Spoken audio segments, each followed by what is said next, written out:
এখন একটা জানেন, আপনারা জানেন আমাদের মাননীয় প্রধানমন্ত্রী আমাদের 3 মন্ত্রীকে দায়িত্ব দিয়েছিলেন এই ছাত্রদের নেতাদের সঙ্গে কথা বলার জন্য। তারা আমাদের সঙ্গে ওই নেতাদের সঙ্গে বসছেন, আমাদের মাননীয় আইনমন্ত্রী, মাননীয় শিক্ষামন্ত্রী, মাননীয় তথ্যমন্ত্রী, এই 3 জন তারা আলোচনা করেছেন। তাদের কাছে 8 দফা দাবি দিয়েছিল। 8 দফা দাবির মানে ওই দাবির পরে আর নতুন করে আরও 8 দফা দিয়েছিল। আমাদের মাননীয় প্রধানমন্ত্রী বলেছেন এই 8 দফা দাবি উনি ক্রমান্বয়ে যৌক্তিক দাবিগুলো তিনি মানে করবেন, মেনে নেবেন, কিন্তু সেই সুযোগও তারা দেয়নি। Thank you.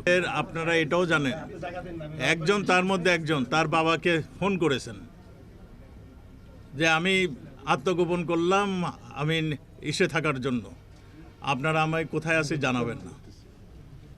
তো এইরকম খবর যখন আমরা পাই সোশ্যাল মিডিয়াতে তারা এই ধরনের প্রচার করেছেন, এগুলো যখন আমরা পেয়েছি তখন তাকে সেফ কাস্টডিতে আমরা নিয়েছি।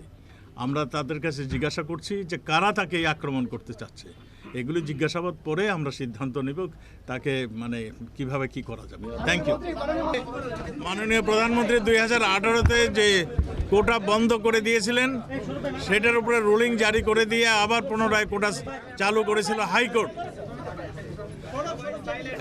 এই প্রসঙ্গে যখন কোটা আন্দোলন শুরু হয় মাননীয় প্রধানমন্ত্রী স্পষ্টত বলেছিলেন যে কোটা আন্দোলন বন্ধ করেছে হাইকোর্ট এখন বিচার বিভাগ স্বাধীন, আপনারা ছাত্ররা যারা সংক্ষুব্ধ হয়েছেন বিচার বিভাগে এটা আপিল করেন। তারা আপিল না করে তারা নানান ধরনের আন্দোলন, নানান ধরনের কর্মসূচি দেওয়া শুরু করলেন। মাননীয় প্রধানমন্ত্রীর নির্দেশে আমাদের সরকার পক্ষ থেকে এটার আপিল করা হয়। সরকার পক্ষের আপিল আপনারা জানেন মহামান্য আদালত প্রধান বিচারপতি সহ একটা ফুল বেঞ্চ বসেছিলেন। ফুল বেঞ্চে সব দিকে আলোচনা করে এই কোটা প্রথা একটা সংস্কার করেছিলেন। তারা ঘোষণা করেছিলেন যে মানে আগের যে কোটা প্রথা সেই কোটা প্রথা থাকবে না, যেটা হাইকোর্টের রুলিং সেটাও বাদ। নতুনভাবে তারা বলেছিলেন মুক্তিযোদ্ধাদের জন্য 5%, 2%-এর মধ্যে 1% হলো গোষ্ঠীর জন্য, আর 1% হলো চাহিদা সম্পন্ন মানে আমাদের জনগোষ্ঠীর জন্য এবং থার্ড জেন্ডারের জন্য। আপনারা জানেন আমরা যারা মুক্তিযুদ্ধ করেছি আমাদের সন্তানেরা কিন্তু অলরেডি 30 বছর পার হয়ে গিয়েছে। 30 বছরের নিচে এখন আর কেউ নেই। কাজেই এই যে মুক্তিযোদ্ধার কোটাটা এটাও আর মুক্তিযোদ্ধাদের কাছে থাকবে না, এটাও চলে গিয়েছে অলরেডি ইসের কাছে, আমাকে মেধার তালিকায় চলে গেছে। কাজেই মেধায় এখন 98% মেধায় চলে গিয়েছে। আমরা মনে করেছিলাম যে ছাত্ররা তাৎক্ষণিকভাবে যারা এই আন্দোলন করছে তাৎক্ষণিকভাবে এই ইসেকে স্বাগত করবেন, স্বাগত জানাবেন এবং বলবেন যে আমরা উইথড্র করলাম, আমরা আমাদের শিক্ষা ভবনে ফিরে যাচ্ছি।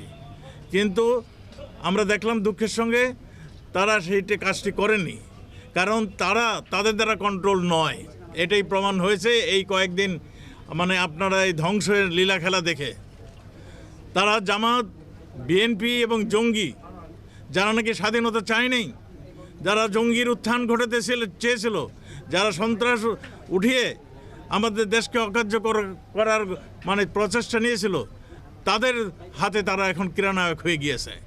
আমরা দেখলাম, আপনারা নিশ্চয়ই যারা করেন সাংবাদিকতা করেন, আপনাদের 2 সদস্য নিহত হয়েছে, আপনাদের এক মহিলা সদস্যকে কিভাবে নাজায়েল করেছে সেটাও আপনারা দেখেছেন। এরা মানুষের শত্রু, এরা জনগণের শত্রু, এরা দেশের শত্রু। যদিও তারা আমাদের র্যাব, আমাদের পুলিশ বাহিনী, আমাদের বিজিবি বাহিনীর তৎপরতায় তারা সেখান থেকে রক্ষা পেয়েছেন, কিন্তু তাদের চতুর্দিকে এমনভাবে অগ্নিসংযোগ করেছিল যে হাসপাতালের সব তো পুরো ছাই হয়েছে, কিন্তু এই মানুষগুলোকেও রক্ষা করা যেত না যদি আমাদের এই পুলিশ বাহিনী, আমাদের বিজিবি বাহিনী, আমাদের র্যাব বাহিনী যদি সময় মতো না ওখানে যেতেন। আমরা হাসপাতাল থেকে আটকে পড়া 2 জন নবজাতক, 7 জন গর্ভবতী মা সহ 17 জনকে উদ্ধার করা হয়।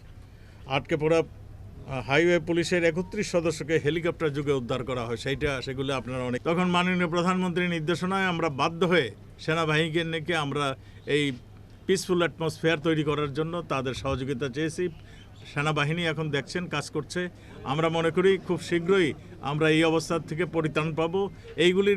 এইগুলি আমি আগেই বলেছি, এগুলি ছাত্রদের আন্দোলনের ফাঁকে ছাত্রদেরকে মিসগাইড করে যে ঘটনাগুলি ঘটিয়েছে, যেই হত্যাকাণ্ডগুলি ঘটিয়েছে, যারা মৃত্যুবরণ করেছেন এদেরও অনেকেই আমরা দেখেছি।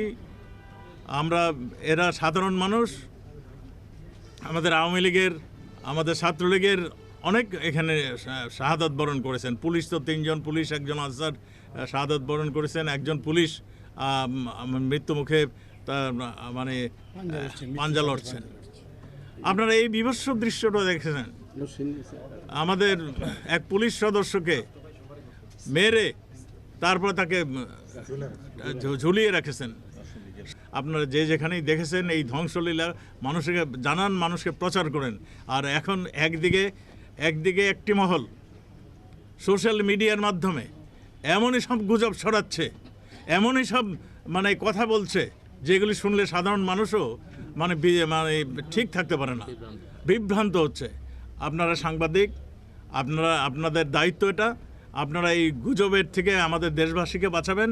তারা একসঙ্গে গুজব ছড়িয়েছে একদল, আরেক দল আক্রমণ করেছে, এবং এই রকম সংঘবদ্ধ আক্রমণ শুধুমাত্র ডেডিকেটেড ফোর্সরাই করতে পারে, যেটা নাকি জামাত, বিএনপি এবং এই জঙ্গিদের কাছে রয়েছে। আমরা প্রমাণও পাচ্ছি তাদেরই এটি সংঘবদ্ধ আন্দোলন, সংঘবদ্ধ আক্রমণ।